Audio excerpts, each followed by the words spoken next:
glad that you're joining us today. We're here with Steve Moretti, and he had a couple little technical difficulties, so we're just getting set up. Steve's getting himself all situated here, so please bear with us as we figure out this technology. We're all learning how to Zoom and WebEx and Microsoft Team and whatever else we're doing, and so of course we're in a strange time. I certainly wish we could be meeting in person, Steve, but you could. Absolutely. Glad you missed being on campus. Yeah. How are things going? Everything's going well. You know, just adapting to this this situation. It's new for everybody, and you know, for artists, it's certainly been an adjustment. Yeah, absolutely. And you know, we're dealing with a lot, and we have a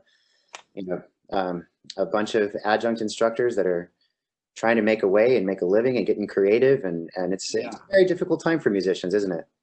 It is, especially, you know, we're so geared toward wanting to be on stage and perform, and the fact that we can't express ourselves that way, you know, in front of a live studio audience is it's tough. It's tough to and for me especially, because I travel so much, it's weird not getting on an airplane and you know, my routine of what I normally do when I go perform. It's surreal is the only way I can put it. Yeah, it really is. And I'm hopeful that we can get back to what we do soon. Yeah. I really am. Yeah. You and me both. Yeah, I'm sure. Well, hey, listen, so I just have a couple questions for you today, and we'll have a little conversation. Kind of wanted to know, so you graduated in 96 from from the. What'd you say there? No, I'm kidding. That's hysterical. I did, yeah, 96. Yeah, that's great. And tell us a little bit about your Redlands experience. What are some things you remember? What were maybe some key moments in your time at Redlands? And you know, just tell us a little bit about what you experienced while you were on campus. Well, I think for me, as a musician, I had scholarships to other institutions and was planning on going to one in particular. And, you know, I kind of found out about Redlands at the last minute. It was after a state honor orchestra. I was performing in that. And somehow my mom, I don't know, gave some information, and we received some letters. And I remember stepping on campus and just had this incredibly amazing feeling and connection right away. And I knew, even though I had a full ride to another school, I just knew this was the right place for me. And if I had to do it all over again, I would do it that way, because for my needs, and you don't think about this at the time when you're, you know, 18 years old, what your needs are. But as I look back and reflect, now that I'm 46, for me as a musician, trying to be as versatile as possible and stretching myself in every capacity, Redlands allowed me to do that without having to be worrying about being competitive, right? So music business in a lot of fields are competitive by nature, but I just sort of wanted to put that aside and figure out how I can grow and become the best, most versatile musician possible. And the great thing about Redlands, I was participating in so many different performing opportunities, from singing to, I played tuba as well, so I performed, you know, I played tuba in the wind ensemble, and you know, playing with the Redlands Symphony and some chamber music stuff, and percussion and jazz ensemble and the jazz combo. All of those things really helped me shape and become the musician I am today. Not to mention, being in close proximity to Los Angeles was really key for me, establishing relationships, getting into the studio world, and again, stretching myself with those kind of players, with your feet to the fire. That's excellent. Yeah, and you know, those are absolutely some of the things that we try to, you know, continue doing today, is give our students a lot of broad experiences and making them versatile. And I'm just so glad that that's helped you in your career. That's amazing. Absolutely. And I remember there was a gentleman who was going back to get his degree. His name is Jack Poster, was a wonderful trumpet player. And I remember it was the second semester of my freshman year, and he was about my age at the time. He went back to school, and he had asked me to and recommended me to perform with a jazz orchestra in Pasadena. And I remember showing up, and there was a book about this thick with charts in it. Mm-hmm. And I remember I was by far the youngest guy on stage, and there were some heavy players in the band. And I just remember the director calling the first tune. It was like 1, 2, sight. Oh my gosh, here we go. And it was like, ah! But that kind of experience for me, I still thrive in those environments. I thrive in the studio when you have to be quick and you have to be creative and you don't have time to think. Something that took a long time for me to figure out was not engaging my brain. When my brain engages, I'm in trouble. I find that for me, I work better instinctively, just sort of trusting my musical sense. And that was a really good test for me to, and these guys played the stuff like they played it their whole life. So it ups your game playing with amazing players. Yeah, that's awesome. I tell students all the time, stop thinking and react. Right. You rely on your technique, rely on your intuition, and play. Think in the practice room. Like think about things when you're practicing and you're doing those type of things. But really, when you're performing, just be. And you may make mistakes. We all make mistakes. Who cares? You just keep going. That's right. And sometimes mistakes can be awesome. You have to just learn to embrace it. I think we often, especially now, since technology's advanced so much and things are on the internet forever, we tend to think about, I have to be perfect. But I think that can stifle some of the creativity and some of the energy that needs to be on stage. And I think that's where, for me, that natural stage presence, performing energy, like where audience can really sense the artist's passion and what they're really feeling musically. Sometimes that can get lost because we're so focused on wanting to have a perfect performance. Right. Yeah. Excellent. Who were some of the more influential professors you had at Redlands? Oh man, that's tough. Well, I was very close with Dr. Smith, was my advisor, Dr. Eddie Smith. And I really looked up to him a lot for advice. And Dr. Dan Murphy, who was our jazz director, was also somebody that pushed me musically. I mean, he was bringing in some heavy guest artists, and I think he saw sort of where I was musically and really wanted to push me and give me opportunities to grow. So I'd have to say, the two, if I had to pick some, because there were so many. I had wonderful teachers all throughout, from theory to ear training to history, and some of the other classes I took that were like some of the music literature courses, things like that I really enjoyed. But in terms of having a large impact and knowing where I needed to go musically, the two of them were very influential. That's great. And of course, Dr. Smith is still directing the Wind Ensemble, and Dan Murphy just retired. Yeah. So we actually just named him Emeriti professor. Oh, that's so awesome. Yeah, very happy for Dan. I got to see him when I came back. It was a few years ago.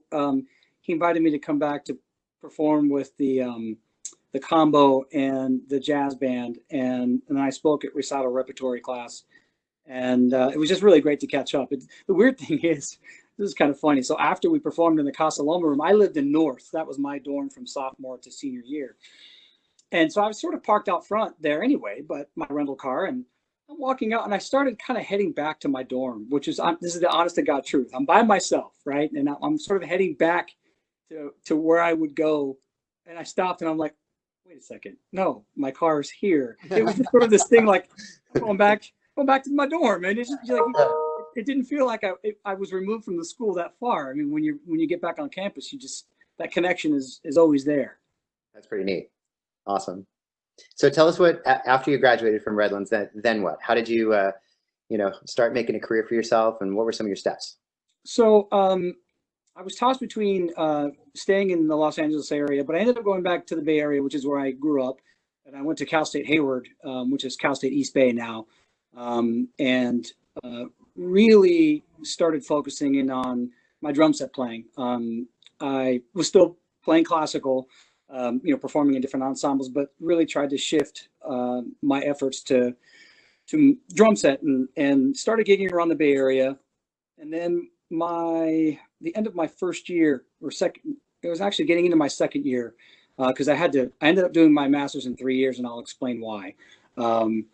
So I met Matt Catingub, who some of you in the jazz world might have played his music in high school or college. He's a very prolific big band writer. He was going through the colleges, Northern and Southern California, putting together a project for Concord Records. And they sort of wanted to do it kind of in the old school way, where you go and you audition the young kids and pick them up and take them on the road. And so I was very fortunate to win that audition. And we went and recorded our first record about 3 or 4 days later at Skywalker Ranch. So again, it was like, here we go. And then we became Rosemary Clooney's band. And so, because our manager was Rosemary Clooney's manager and Michael Feinstein's manager, so that sort of opened up a whole other world of opportunities for us. And then Matt also was Toni Tennille and Catherine Tennille's music director, but he conducted her Tony's pop shows. And she was looking for a drummer for her show, which is more of a big band torch kind of themed show. And so that's how my career took this weird turn into getting into the pops world. But because we were on the road with Rosemary Clooney so much and Michael Feinstein, that and 8 out of the 11 people chosen for the band came from Cal State Hayward. We had a very strong jazz program at the time. So everyone was happy that we were successful, and they're like, sure, take your time, go on, be on the road. This looks good for the, for the university. Yeah. And there were all kinds of write-ups about it. But then, the whole symphonic pops thing, which was not on my radar. So my career sort of took this turn. And, after performing with a few orchestras with Tony, then those orchestras would contact me and say, hey, we have an artist that's coming in. They don't have a drummer. Can you come and play for us? And so anyway, that's just sort of changed the dynamics of my career, and was always busy recording. I got more into producing actually in grad school. I always, fiddled around with recording and did a lot of writing. In fact, I used to write a lot at Redlands. I had my own little setup in my dorm room, and I would go to the lab, and I took the studio recording class, which had a segment on learning finale and learning tracks at the time, which is a sequencing program. And so I was pretty familiar with that language, but I really didn't think about producing at the time. And so I got hooked up with some guys in the Bay Area, and they asked me to produce their record. And I was like, yeah, sure, I'll produce it. I don't know what I'm doing in the back of my mind, but as they say, if there's an opportunity that presents yourself, don't say no, figure it out. Absolutely. And I knew I had a pretty good ear. I knew what I liked things to sound like. I had a pretty decent understanding of the science of sound. Fortunately, I had time to really put that project together and really get to understand the mixing process and, producing musically kind of what the shape of the record was going to take place. But so that was another facet of my career that sort of opened up when I got to graduate school. That was not really on my radar, but I will say that the experiences that I had at Redlands, being in so many different musical settings, especially now, I've produced everything from opera recordings to hip hop, country, pop, a lot of chamber music, orchestral. So there's a musical vocabulary that I can speak when talking about articulation or where to place a voice or vowel, diction or whatever. So all of those, again, were not on my mind when I was at Redlands, but all of those experiences, again, shaped to where I am right now, and have allowed me to, fortunately have multiple areas in the music industry, not just playing. Yeah, that's incredible. That's awesome. So who are some of the favorite artists that you got to work with? I assume you've toured extensively, so maybe a little bit about being on the road, life on the road, and how you get connected and all that stuff, and then just maybe some of your favorite artists. One of them, man, that's hard because I've gotten to play with some pretty amazing people, from Josh Groban to Arturo Sandoval, Michael McDonald, Michael Brecker, who's was a famous jazz saxophone player. I would say that was probably I was scared out of my pants, and I'll keep the language clean because that was, that's Michael Brecker. Michael Brecker was, and is such a huge jazz icon, and he plays with all my favorite drummers. So I'm like, well, I can't do anything that these guys can do. I mean, I'm just this low life, but again, not thinking and just being, and just kind of trying to connect with him musically. That was probably one of the most profound musical experiences that I had. I got to play with Michael McDonald a couple of concerts with the Honolulu Symphony. This is before they unfortunately folded. And that was pretty incredible, playing his hits, and, you know, having him sit probably 3 feet from me. And, you know, at the time I was using in-ear monitors, which I still use, and I had 2 days to sort of dial in the sound. And so it sounded like a recording. And so I just remember there was a particular song that was just him and strings, and just hearing his voice fill my head literally was just, it was amazing. He's such a deep musician, and his pocket, his feel, and then of course playing with Rosemary Clooney, that was an artist that knew how to tell a story that really connected the audience with the lyric of a song, and that taught me a lot about that side of artistry. So let's see, I'm just trying to think of playing with Josh Groban was fun. I got to open up one of his tours in Atlanta. I've gotten to work with Josh too, and it's he's a great guy. He is, and he's hilarious. But again, I was blown away by his professionalism and his voice. It was the Stages tour a few years ago, and the great thing is, it's funny because the conductor was like, you know if you've played with an orchestra before, but you know, I'm like, yes, I've played with orchestras. And so I remember in rehearsal, and then Josh turned around, he's like, Steve, don't be afraid to hit the drums. I'm like, thank you. Because some of these ballads, I mean, you have to play them with some oomph behind them. Yeah. And did you do the concerts in LA for the Stages tour? Atlanta. I kicked it off. We actually started the whole tour. Yeah. Kirk Pescara, another Paiste artist, did the ones in LA. Okay. Because at that time he was hiring different musicians in each location. Yeah. And that was awesome. That was a lot of fun. And do the choirs for for the LA shows. Oh, cool. That's awesome. Yeah, it was a great experience, and you know, I played with Kenny Loggins, and Cool. that was a lot of fun. Jody Messina, for those of you who know who she is. Anyway, so I've been really blessed to perform with a wide variety of artists and musicians, and as a drummer, it's forced me, like Arturo Sandoval, for example. That's a whole different bag of playing, you know, this really high energy, very complex Latin music, and all of these opportunities really make sure for me that I keep my styles up, right? So it's sort of a game I like to play with myself. So, for example, if somebody only sees me play with whatever, a big band, oh, he probably can't play any funk. He probably has no pocket. So then maybe they see me later on. This is just my own little crazy mind working. That's sort of how I kind of keep myself motivated.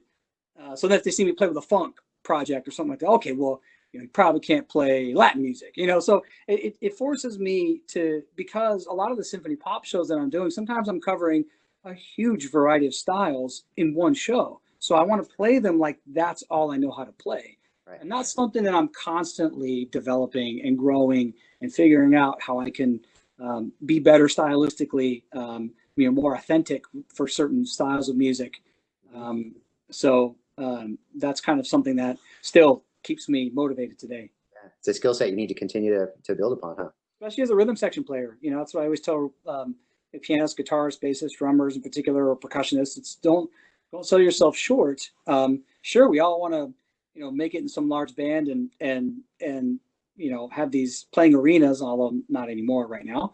But you know, the odds of that it's like almost winning the lottery. So if you want to make a living, you want to be able to play each genre and read really well. That's the key element, because a lot of times with these pop shows, and with my orchestra that I started almost 8 years ago, Macon Pops, we don't get the music in advance. Matt is sometimes finishing up the charts right up until the last minute.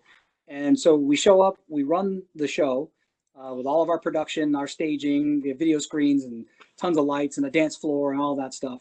And then we do the show.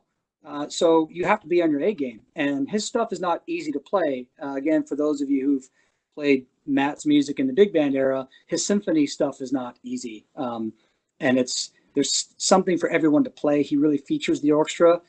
So we tried to shift the model in terms of, we're not dependent on a big artist to sell tickets. So we are the product, And what sells the tickets are the shows we develop. One popular one that we've developed is called Dancing Through the Decades. So it's highlighting dance music from the 1940s all the way through today. So we're playing, Jimmy Dorsey to Jonas Brothers and everything in between. So, being quick to adapt to those different styles of music is really important. Even the symphonies, like when I was just playing in Long Beach not too long ago, before all of this stuff shut down, we did this kind of Mardi Gras themed show, and I was sight reading at rehearsal. But I like it. That's what I like. I like to just get in there and do it.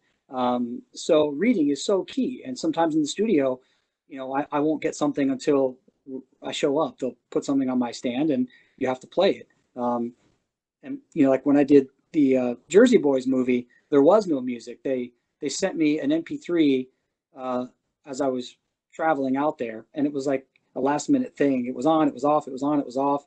And then they're like, hey, I landed in San Francisco. I was visiting my family, and they're like, can you come down tomorrow to LA to film? I'm like, I already had babysitters for, I canceled all that stuff. And so I had to reorganize all that. But again, you just have to be able to be adaptable. And that's, that's something that's crucially important, especially now because the music industry is changing so much. And technology, I think, is both a blessing and a curse. But I think you have a lot of people, I've got Logic on my computer. I'm a producer. I'm going to make songs and auto-tune them and whatever. But there's nothing like performing on stage, and there's nothing like connecting with an audience member in person. And to be able to be at your best and to be able to constantly do that from night in, night out. I think going back to Redlands, having all of those performing opportunities. I was playing a lot between all of the wind ensemble and the chapel singers and the university choir and sometimes the Redlands Symphony and our jazz combo and the jazz band. And we would have John Clayton come in, and Dan would bring in Bob Mincer to come in, and he would bring all of these artists to come in, and that just, it was huge. And so I always just tell young people, soak up any performing opportunity that you can and learn from it. Yeah. That's such great advice. And, we, like I said, we want to give all those experiences to our current students and future students. It's something we're really super proud of. And so I'm glad that's benefited you. I really am. Yeah, it really has. How many students are majors now? What's the number, roughly? Yeah, roughly 135 undergraduate. And about 35 graduate students right now. So yeah, we're at a good place for where we're at. We'd like to, of course, always increase our numbers, but we're doing good. We've got some new master's programs that we've implemented, and which are unique and exciting. Our masters in vocal chamber music, a master's in pedagogy are brand new. So we're on the uptick. It's good, but this pandemic is affecting everybody, and particularly musicians like yourself. And so I'm finding ways to sort of reinvent myself. I'm not really technologically savvy, so having to learn a whole new aspect of what it is to produce music. And so how is that affecting you, and how is that how are you sort of reinventing yourself during this strange and awful time that we're in? Well, fortunately, because I'm set up to record, I have I'll lift my iPad up here. I've got my drums here, and then I'm at my studio desk where I do all my producing and mixing and editing and stuff like that. People will send me things to perform on. There have been a couple that are on YouTube recently. We did so there's a gentleman by the name of Jens Lindman who teaches trumpet out at UCLA. And I've been his drummer for quite some time. And Matt Catingub is also a part of that and is the music director. And we did a video benefiting early on in the pandemic, benefiting all of the healthcare workers. And so it was with 34 trumpet players from around the world. And so we put all the foundation together, and all the trumpet players sort of laid their particular parts, and then we mixed it together. And there was a video guy that took all of our videos. So while I'm tracked, generally what I'll do is I'll set up my camera, near me. So when I hit record on my workstation, so everything is synced. And then I'll send that along with my tracks to whomever's mixing, or if I'm going to mix. And so being able to record for folks and provide some music that way has certainly helped being adaptable. So that's had about almost 300,000 views. And then there was another one from that came out last Tuesday for a festival in Canada called Bravo Niagara. And so they were featuring musicians from the US and Canada on a We Are the World sort of reboot project. So I recorded that. I have a few other projects in the works where people are hiring me to perform.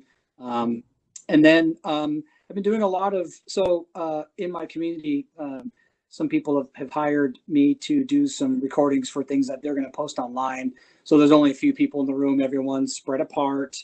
And, we really take it very seriously. So no one, gets sick or anything like that. But that's been at least something, because all of my income performing wise from March, at least now through August, gone. I mean, it's, it'll get made up at some point in time. Be smart with your money, kids. When you start making money, make sure you save. That's good advice. That's important. And I started doing that when I started gigging back in the Bay Area. If it was like a $200 gig, I would take about $50 out of that and just put it in the savings account. So little by little, I would just kind of have a little nest egg. And that would, even though you're not earning a lot of interest on it in the savings account, it's cash and it's there in a case, so fast forward, many, many years. But fortunately with some of these projects, it's able to drive some income. But it's tough when people want to do projects, but they may not have the budget because their income is shot. So we're all kind of trying to figure out, and of course we reduce our fees and things like that, but we all know that we need to try to help each other out and, come up with ways to keep some revenue coming, because we all have bills that are coming. So I think, again, and this is where I've been diving more into technology. Yes, fairly proficient in Logic and things like that, but really diving deep into that DAW has been a lot of fun, and it's forced me to, I'm going to upgrade my studio now. What can I get? I want to get some this. I want to get new that. And that's great. Excellent.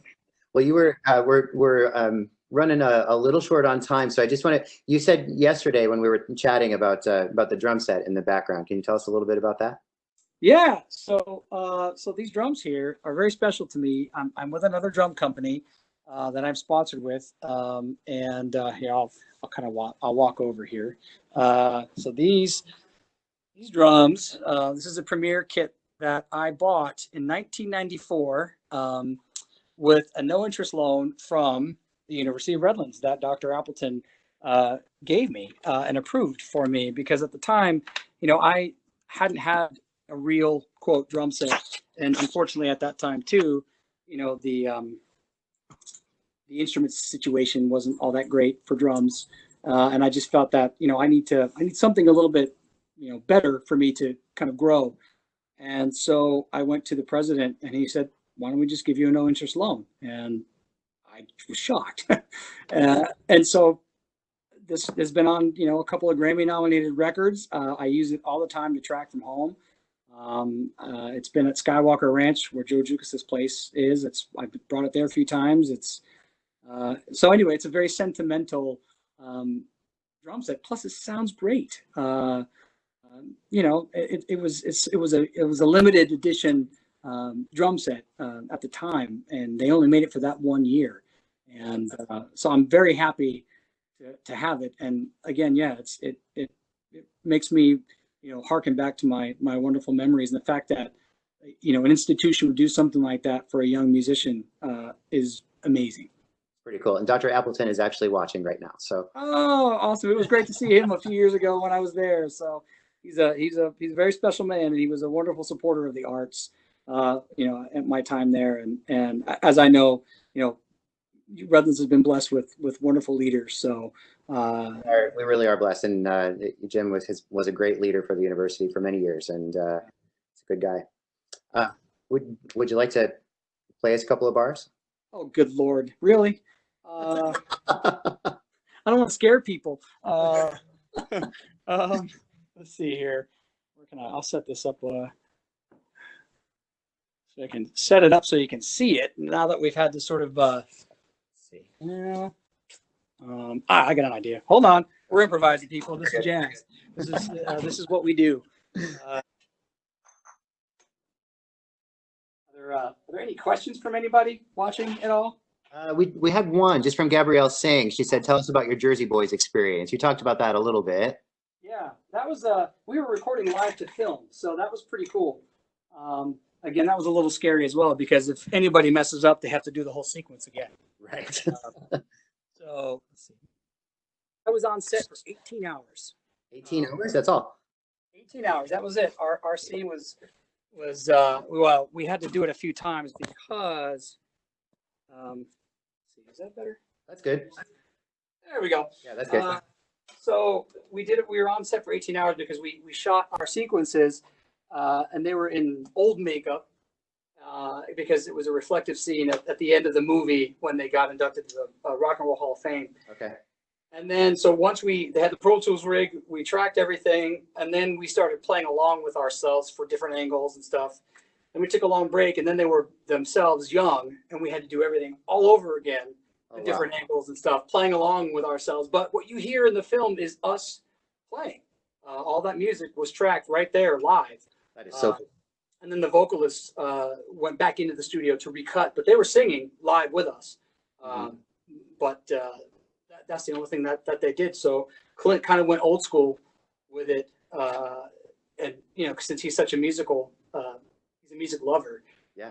And so that was a pretty amazing experience. It was funny because we were on a plane somewhere, and I think the movie was out, and my son was pretty young at the time, and he's like, "There's Daddy," on someone's screen or something like that, because I hadn't seen the movie yet at the time. Anyway, I just thought that was pretty funny. That's the best. So what am I going to play? I don't know. I'll just kind of play a little. I haven't warmed up. I haven't played yet today. It'll give me a chance to warm up because I have to track something today anyway.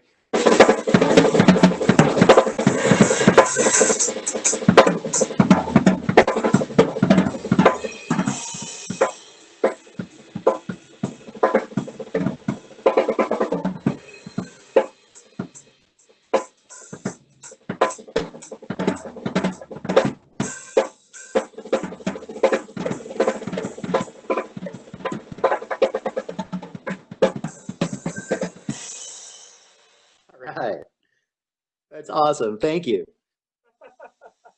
Hey, I got one more question for you. So my son, Jeremy, he's 14 years old. And a couple of years ago, he got really into drum set and percussion and stuff. Nice. What advice would you give a 14-year-old who wants to be a drummer? So is he performing, like, does he take music at school or anything like that? Yeah, he does.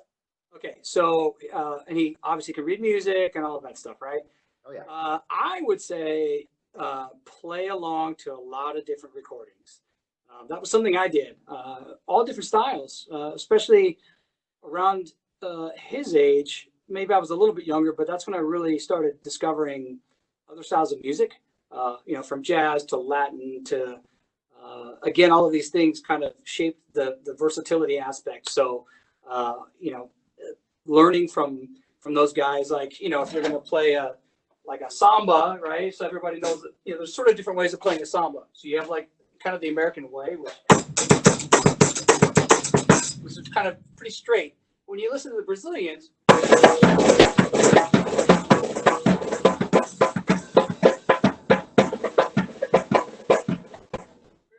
this sort of lilt to it. So it's listening to guys, even when you're playing, you know, like a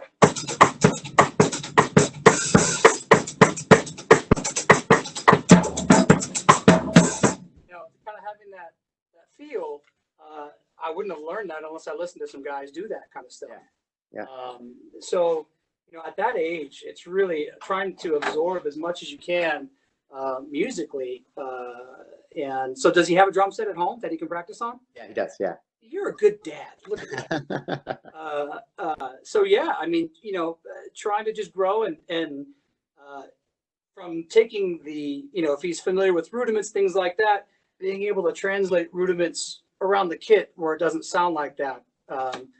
So, and I can go into all kinds of stuff, you know, at some point I can certainly help him out with that, but, you know, just exploring different styles and really getting comfortable with your technique, because you don't want to get injured, right? So, you know, having good technique and good setup ergonomically is really important. I tell young musicians, because sometimes things will be really high. They want to be showy. They want to do all this stuff. Yeah. I say speak with playing. Don't worry about all the visual stuff. Yeah.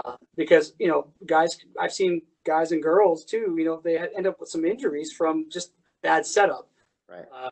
So, and that was something I kind of discovered as I got a little bit older, especially into graduate school, where I really don't have to reach very far for anything, and my hand position stays pretty natural. Okay.